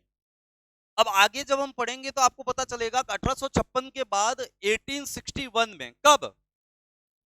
1861 में पुरातत्व विभाग की स्थापना होती है। भारतीय पुरातत्व भारतीय पुरातत्व विभाग की जो स्थापना होती है वो किसके शासनकाल में होती है? Lord Canning, Lord Canning. और उस समय इस भारतीय पुरातत्व विभाग की स्थापना हिंदुस्तान में करने का श्रेय किसे दिया जाता है? अलेक्जेंडर अलेक्जेंडर कनिंगम के द्वारा। 1861 में अलेक्जेंडर कनिंगम के द्वारा लॉर्ड कैनिंग के समय जब भारत में भारतीय पुरातत्व विभाग की स्थापना पहली बार की जाती है, इसी कारण अलेक्जेंडर कनिंगम को भारतीय पुरातत्व जनक कहते हैं। भारत पुरातत्व विभाग का क्या है? भारतीय पुरातत्व विभाग का जनक। अब 1861 में भारतीय पुरातत्व विभाग की जो स्थापना होती है, इसका नाम बदल दिया जाता है आगे चलकर 1902 में, जब कर्जन भारत के वायसराय होते हैं। और उस समय भारतीय पुरातत्व नाम बदलकर कर्जन के समय 1902 में कर दिया जाता है भारतीय पुरातत्व एवं सर्वेक्षण विभाग। उतार दीजिए ये इंफॉर्मेशन। भारतीय पुरातत्व एवं सर्वेक्षण विभाग, उतार दीजिए ये इंफॉर्मेशन।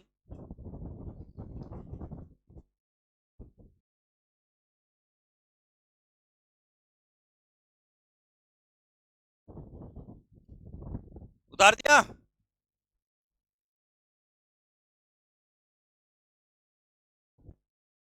हाँ,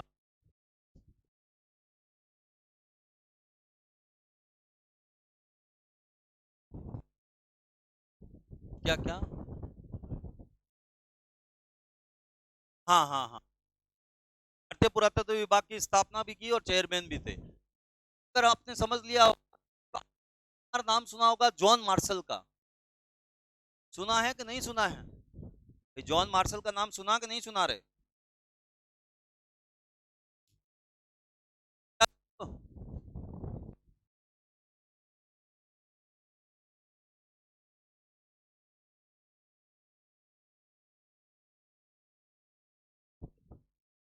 है जॉन मार्शल, ये आते हैं कब? 1921 में।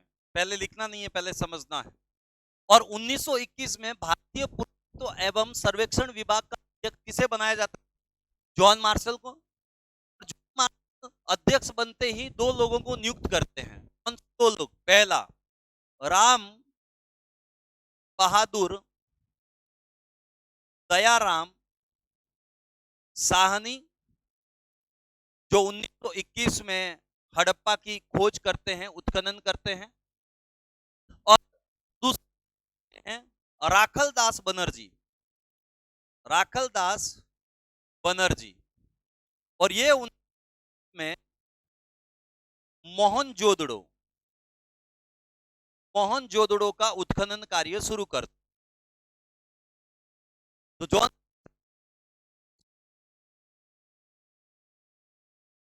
उनके द्वारा नियुक्त दो व्यक्ति राय बहादुर दयाराम साहनी 1921 में हड़प्पा का उत्खनन करते हैं और राखल दास बनर्जी 1922 में मोहनजोदड़ो का उत्खनन करते हैं। उतार दीजिए।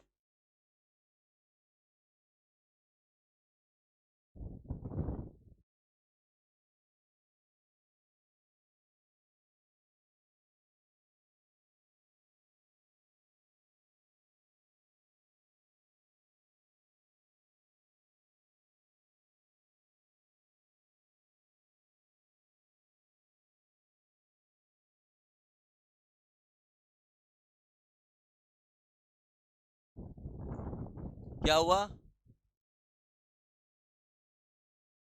नहीं नहीं नहीं, अंग्रेज थे।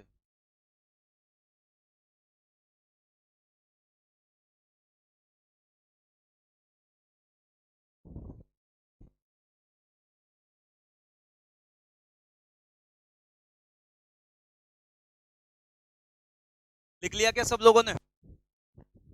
मिटा दो।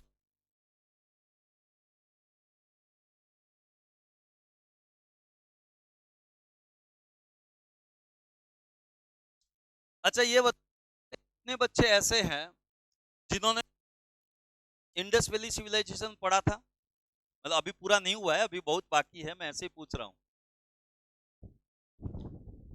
आप सब ने पढ़ा? क्या बात, ऐसे पहली बार पढ़ा है आज हिस्ट्री या इंडस वैली सिविलाइजेशन? तुम, क्या बात है? तुम इतिहास बनाने आए हो लेकिन इतिहास पढ़ के नहीं आए हो, है? ये भी विधि की विडंबना है। तो ऐसे किन कामों में बिजी, जो सिंधु घाटी सभ्यता के बारे में भी कभी पढ़ने के लिए आपको मौका नहीं मिला? मतलब होता है ना, भाई महाभारत का युद्ध चल रहा था, मैं 18 दिन उधर बिजी हो गया था, तो तुम्हारी जिंदगी में क्या चल रहा था? है? स्टार्टिंग किया है अभी, क्या स्टार्टिंग किया है? जीवन जीना, पढ़ना। तो पहली से लेकर 15वीं तक ग्रेजुएशन कंप्लीट हुई तुम्हारी? नहीं हुई? किसमें हो अभी? सेकंड ईयर, क्या स्ट्रीम है? ज्योग्राफी? तो तुम तो आर्ट्स के ही तो हो यार, तो आर्ट्स वालों को तो थोड़ा पता होना चाहिए इंडस वैली सिविलाइजेशन के बारे में। 12th तक साइंस था, तो ये तो 3 इडियट्स मूवी नहीं देखी तुमने? है? जब इंजीनियर बनना ही नहीं था तो काहे को लिया इंजीनियरिंग? फोटोग्राफी करो, है? चलो, होता है कई बार आदमी समझ नहीं पाता जीवन में कि क्या करना ज्यादा जरूरी है, और प्रायोरिटी बेसिस पे वो चीजों को ले पाता। अरे तू घटोत्कच, तू तो चुप ही हो जा, है ना? अच्छा, कितने लोग में थे, वो जो भी लोग बैठे हैं, जिनका आर्ट्स था? है? कॉमर्स? तो पूरा हाथ खड़ा करो ना भाई, तुम्हारा कॉमर्स था? साइंस? तो पूरा हाथ खड़ा करो। ऐसे हाथ खड़ा करने से मैं ये थोड़ी समझूंगा तुम इसमें हो, तुम तो बीजेपी में ही हो, मुझे इतना डर रहे हो फालतू है? तो भी तुम आर्ट्स? ऐसे अभी से जय हिंद सर, है? चलिए, बढ़िया बढ़िया बढ़िया। और कितने लोग ग्रेजुएशन की डिग्री कंप्लीट हो चुकी है? सबकी? किसकी नहीं हुई है? तुम्हारी?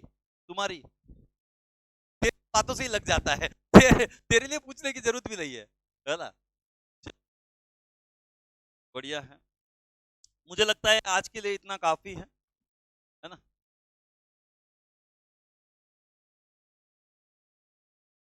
है? डेमो वाला पेपर दीजिए उनको, इनको दे दीजिए ना, ये पहुंचा देंगे पीछे। क्या करेगा तू? अरे अपना, अरे तात्या टोपे, अपना मकान मेरे नाम लिख रहा है?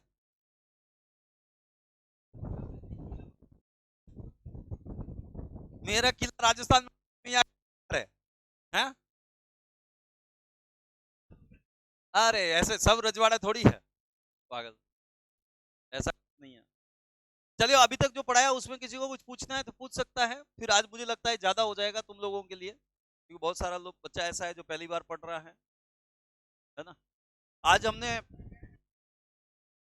आज हमने पढ़ा है कि भाई कुछ कुछ बातें, और उसके बाद इंडस वैली सिविलाइजेशन का जो नामकरण है वो कैसे हुआ, सिविलाइजेशन की खोज कैसे हुई।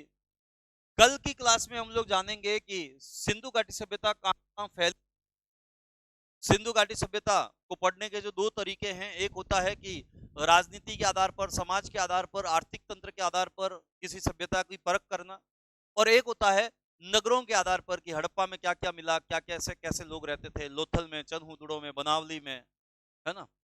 और कल आपको पता चलेगा कि सिंधु घाटी सभ्यता जो पहले त्रिभुजाकार हुआ करती थी और 12,99,600 वर्ग किलोमीटर में फैली हुई थी, अब विषम चतुर्भुजाकार है और 20 लाख वर्ग किलोमीटर फैली हुई है, और तीन देशों में सिंधु घाटी सभ्यता का विस्तार पाया जाता है, कल हम पढ़ेंगे। भारत, पाकिस्तान और अफगानिस्तान। अफगानिस्तान में 2 ही स्थल मिले हैं, सुरतगोई और मुंडीगाग, जिसके बारे में हम कल पढ़ेंगे। सिंधु घाटी सभ्यता का विस्तार भी हम देखेंगे। सबसे उत्तर में मांडा है, दक्षिण में दायमाबाद है, पूर्व में आलमगीरपुर है हिंडन नदी के किनारे उत्तर प्रदेश में, और पश्चिम में सुतका गेंडोर है दास्त नदी के किनारे बलूचिस्तान में। 1400 किलोमीटर ऐसे उत्तर से दक्षिण और 1600 किलोमीटर पूर्व से पश्चिम तक सिंधु घाटी सभ्यता का विस्तार पाया जाता है। ये सब हम कल देखेंगे। और 7 राज्यों में सिंधु घाटी सभ्यता का विस्तार पाया गया है, आपको पता ही होगा। राजस्थान, उत्तर प्रदेश, हरियाणा, जम्मू कश्मीर, है ना, महाराष्ट्र, गुजरात, ऐसे करके 7 राज्य हैं, हम कल देखेंगे। चलिए फिर, अभी तक जो पढ़ाया उसमें किसी को कुछ पूछना है, कुछ डाउट है, कुछ पर्सनल समस्या, प्रोफेशनल समस्या, कुछ पढ़ाई संबंधी समस्या?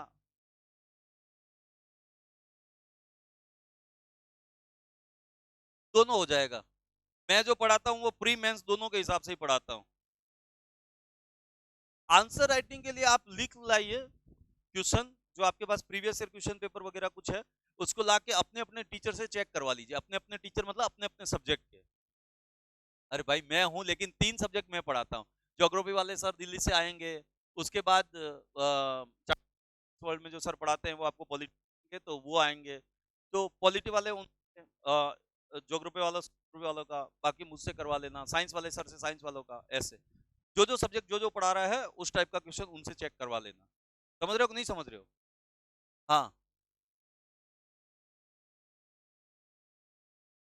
हाँ, अलग अलग है। बीपीएससी की बात करते हैं तो ज्यादातर चीजों पे ज्यादा ध्यान देते हैं, कॉन्सेप्चुअल पे थोड़ा कम देते हैं। आईएएस में पूरा कॉन्सेप्चुअल पे ध्यान देते हैं और उसको समझने के लिए फैक्चुअल की सहायता ली जाती है। समझ रहे हो कि नहीं समझ रहे हो? हाँ। तो जब आप आईएएस की तैयारी करेंगे तो आईएएस की तैयारी के दौरान आपको योजना, कुरुक्षेत्र, विज्ञान प्रकृति, भूगोल और आप, और उसके साथ ही Rajya Sabha TV, Lok Sabha TV, vision के नोट्स, पीएस, पीआईबी, ये सब पढ़ना पड़ता है, समझना पड़ता है। जब आप यूपीएससी की तैयारी करते हैं तो आपको इकोनॉमिक सर्वे भारत का पढ़ना पड़ता है, लेकिन जब आप बीपीएससी की तैयारी करते हैं तो भारत का और बिहार का बजट पढ़ लीजिए, और उसके बाद ये स्पीडी आती है, या फिर एक कोई प्रतियोगिता दर्पण मंथली ला के पढ़ लीजिए, एक न्यूज़पेपर सूचना काफी है, उसमें ज्यादा पढ़ना इधर नहीं होता है। अगर आपको अच्छा, देखो, कोचिंग सिविल सर्विसेज का एग्जाम पास नहीं करवाती है, हमेशा ध्यान रखना। मेंटर पास करवाता है। एक होता है कोचिंग, एक होता है मेंटोरशिप। कोचिंग का मतलब होता है कि आपने कहीं एडमिशन ले लिया, अब आपका काम चलता रहेगा, टीचर आएगा पढ़ाएगा, टीचर आएगा पढ़ाएगा, सिलेबस कंप्लीट हो जाएगा। एक होता है मेंटोर। मेंटोर मतलब किसी को अपना गुरु मान लीजिए, जैसे गुरुकुल व्यवस्था में होता था, उसके वो जैसा कहे वैसे साल भर तक कीजिए, कम से कम एटलीस्ट, तो आपको फल प्राप्त होगा। ऐसे नहीं कि आज इसने ये बोला, कल उसने ये बोला, परसों यूट्यूब पे ये देखा, आज गूगल पे ये देखा, भ्रमित हो रहा है आदमी। ऐसे नहीं करना है, ठीक है। चलिए फिर कल पढ़ते हैं बाकी का। आज के लिए इतना ही। Thank you very much.